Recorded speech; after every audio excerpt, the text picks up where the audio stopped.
The Alaska State Fair is home of the record-setting giant vegetables and the beautiful flower gardens.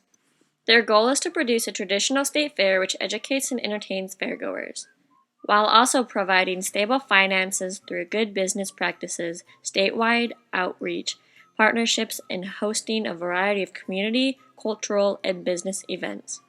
In light of the fair's mission statement, I believe that we can have a greater benefit on our community or in the state of Alaska by getting more involved with the youth. With doing this, we will educate the next generation and therefore educate all generations after that. To do this, I propose an educational scavenger hunt. Begin with a sash with one pin that says Alaska State Fair 2016. The sash can be ribbon, which is cheap, but it tears easy. Or it can be made of the same material as the Boy Scout sashes are. Each booth will have their own pin that is attached to an info paper about that booth. So let's say someone goes to a honey booth.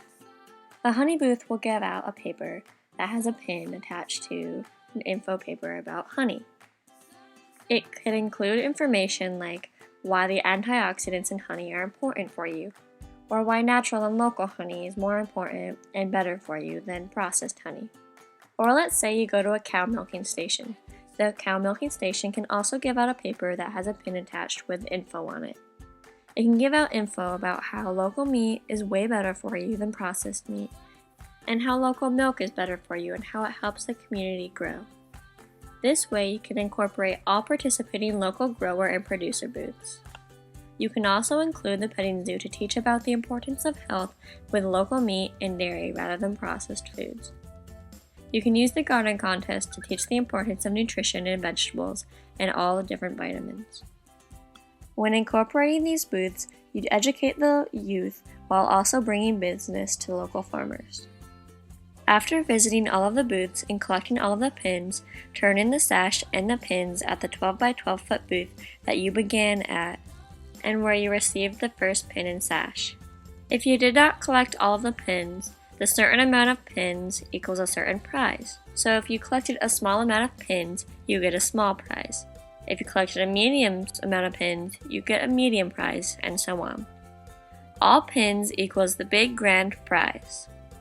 You can also have it be a choice that they can buy the sash with the pins, or have it be an alternative to the grand prize. After they have received their prize, you can reuse the pins and sash for the next day. While this appeals more to the younger kids and more to the moms and dads, there is an alternative for the teenagers and older kids. While still using the same scavenger hunt idea as a sash and pins, create an app for it. Instead of using real sashes and real pins, use virtual ones. Instead of giving out papers, have a barcode at every booth that you scan. Have the barcode direct you to an info page about that booth. In order for you to receive the pin, you have to take a mini pop quiz or complete a short game that you have to win in order to receive the pin. This way, the kids can't cheat and just scan the barcode and get the pin right away without reading the info. At the end, still have the kids return to the 12 by 12 foot booth when they are finished to cash in their prize.